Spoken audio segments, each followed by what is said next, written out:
And welcome back to our special Donald Trump versus history. I want to go right to Dr. Miles Smith. He's an assistant professor of history at the wonderful Hillsdale College. Professor, how are you, sir? Well, thanks. How are you? Really good. So your professing right now focuses on the Gilded Age. What is the Gilded Age?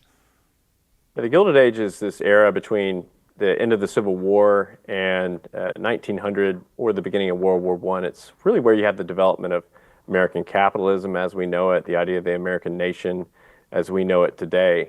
A lot of our folk culture, our civil culture, what we do with politics, what we think about politics comes from this era that's created by the Republican Party in the aftermath of the Civil War. Interesting. What do we still have from that era today that you think is a good thing? Well, something as easy as our expression, as American as mom's apple pie. That's the dessert that wasn't really the norm until you have large-scale German immigration, large-scale settlement of what we call the Plain States. Most people, if you were to do dessert before the Civil War, you weren't necessarily going to do apple pie. Apple pie is a creation of the Gilded Age. So is our idea of money, the introduction of cash as the norm. So lots of little things that actually end up being big things are creations of a series of laws passed in 1862 by the Republican Congress. The Homestead Act, the Railroad Act, Financial Tender Act. So what we sort of think of as America is a creation of the Northern Republicans who have Southerners out of the way so they can kind of finally imprint their program on the rest of the country. And that's really what forms the United States as we know it. World War II, the country that fights World War II, is a creation of those 1860s laws. Very interesting. Okay, so I don't ever think of the Gilded Age, to be honest. When I think of American history, so I love the Pilgrims. Like when I think of American history, I go back there. I think most people go back to like a founding or like even like World War II era that you're speaking of. I doubt many people go like 1860 to 1910. That's probably not like most people's go to, but maybe it should be. So like when Trump says "Make America Great Again," was that a great time? Like should we think more of the Gilded Age?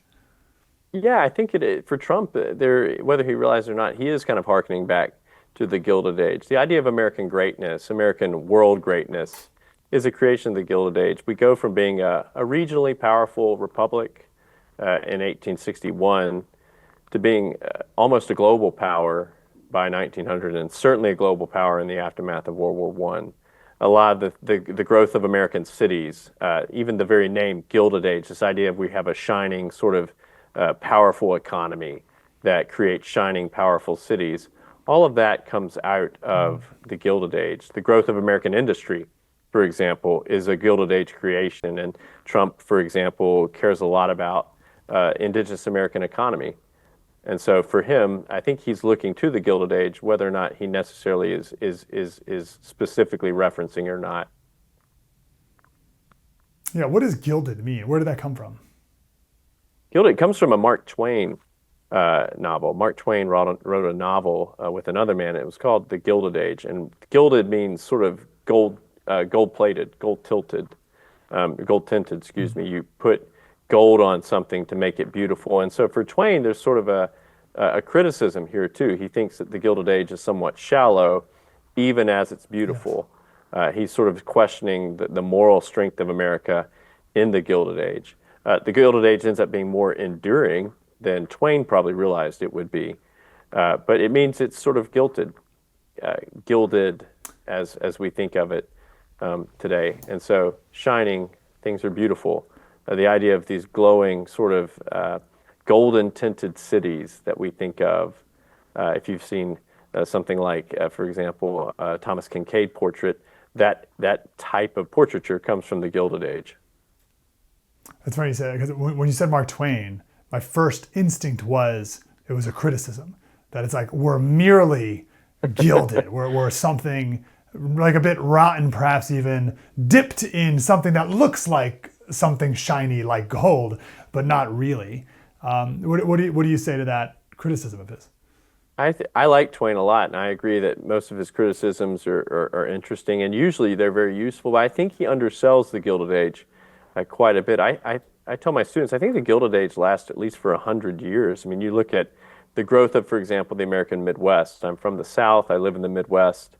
The great cities in the Midwest, Chicago, Detroit, Cleveland, all of those places that are in Pittsburgh might be considered Midwestern in this rendering. All those cities that are in these locales, for example, that voted for Trump, the blue wall states that have voted for Trump the last couple times here, they're sort of the creations of the Gilded Age. And they grow from the 1850s right up to 1960. Every major Midwestern locale, with the exception of two, with the exception of Indianapolis and Columbus, hit their population heights between 1950 and 1960. And so you see a Gilded Age that lasts for a good 100 years. So it's not as fleeting as Twain might have thought it was going to be. Yeah, very interesting. Well, maybe was he critiquing the fleetingness of it, or was he critiquing the depth of it, the goodness of it? Was it actually good? Yeah. Maybe we were richer than ever, but our morality was worse than ever. Was that what he was speaking to? Yeah, Twain's critiquing the morality of it, and he's specifically critical of the foreign policy morality.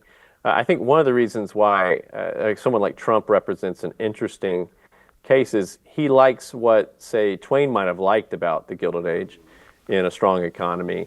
But Trump's a little bit more circumspect about foreign policy. And it was the foreign policy aspects of the Gilded Age that Twain really was bothered by.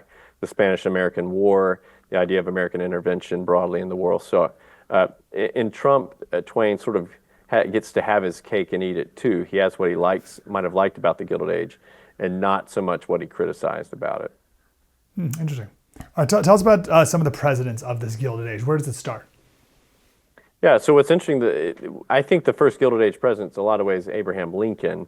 His Republican Congresses and the Civil War set the tone and set the policies for it. But Lincoln's really one of the few strong presidents in the Gilded Age. The Gilded Age is an era where Congress exercises as much power as the presidents do. We live in a world where we're downstream from the imperial presidency. We see the president as very powerful. They didn't. Congress was as powerful as the president. So this is one of these eras where we have presidents that people forget the names of. Guys like Rutherford Hayes or Chester Arthur or James Garfield. The most powerful president in the 19th century Gilded Age was probably Grover Cleveland, who was one of the first Democrats who's really restored to office in the aftermath of the Civil War. William McKinley is on his way to being a relatively powerful president. Of course, he's assassinated, and we get Theodore Roosevelt, who perhaps becomes the most vigorous president of all in the era. I wonder what the merit of, so I'm just romanticizing a bit this idea of a strong congressional legislative branch. How do we get, was that good? / could we or should we kind of get back to that model? Or is that ship sailed? It's good if you're Congress. For presidents, it meant that their power to sort of affect policy was curtailed. You had Congress doing a lot of what we might see as governing in the era. So it meant that, for example, bureaucracies could be solidified, and if the bureaucracy is doing its job well, that's a good thing. It also means that bureaucracies were sort of harder to challenge. You have a little bit of the growth of what you might call a proto-administrative state in the Gilded Age, but you don't have that administrative state really being applied to the economy very much. There's relative economic freedom. And so Congress is able to sort of let the economy do its job while it props it up through some congressional programs. The presidents in the era seem relatively happy with that, with the exception of Cleveland. Grover Cleveland thinks that Congress is a bit too much involved in the economy, and he's a bit more of a classical liberal. He wants government broadly out of the economy. So Cleveland's a bit of an outlier, but he's a popular outlier.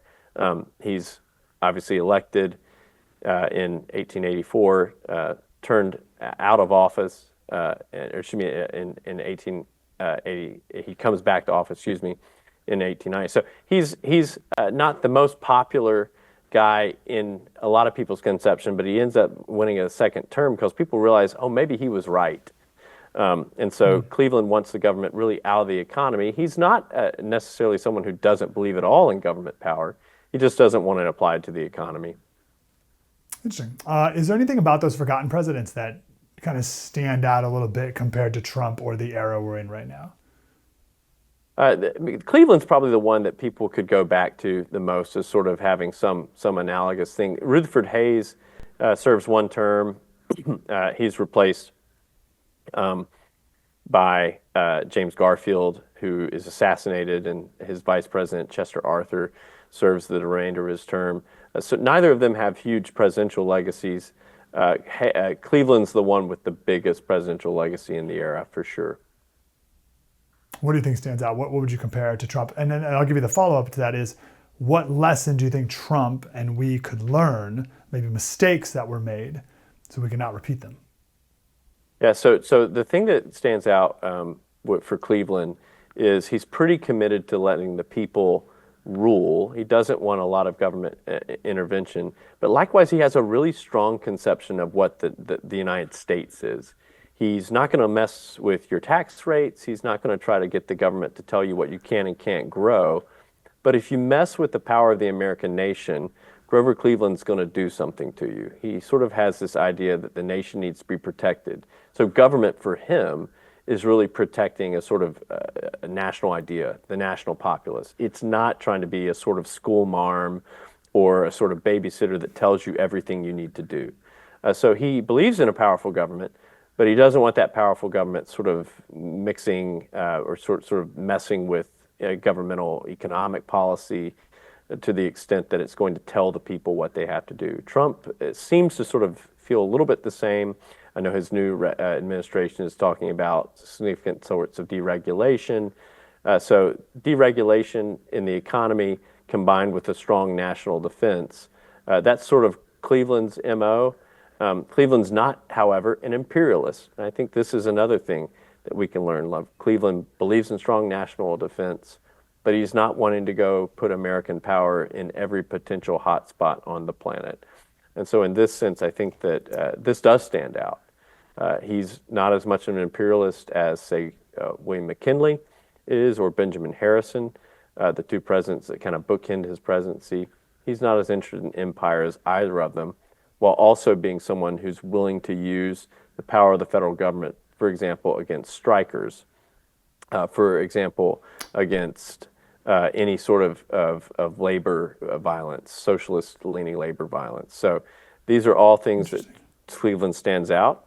He's willing to use the government, but not in the same ways that the other presidents around him are.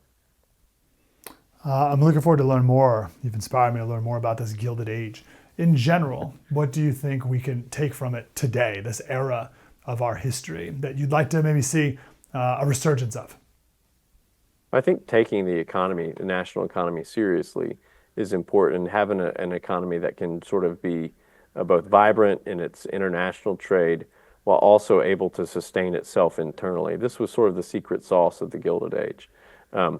And the real debate is, how do we do that while also keeping trade wars and things like that to a minimum? How can we sort of grow our economy, our national economy, our domestic economy, while not resorting to some of the protectionism that, for example, you just can't use the same way today.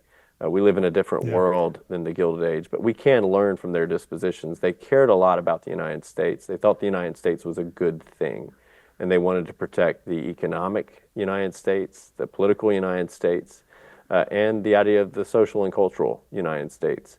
They cared about the idea of the nation. The United States wasn't a mere idea to them. It was something more substantive. And so in that sense, we can learn from the Gilded Age. They cared about America, and we can learn to care about America too while confronting some of the new problems we have here in the 21st century. It's great. Love it. Dr. Miles Smith, Assistant Professor of History at Hillsdale College. Dr. Smith, great to talk to you, sir. Thank you. Thank you.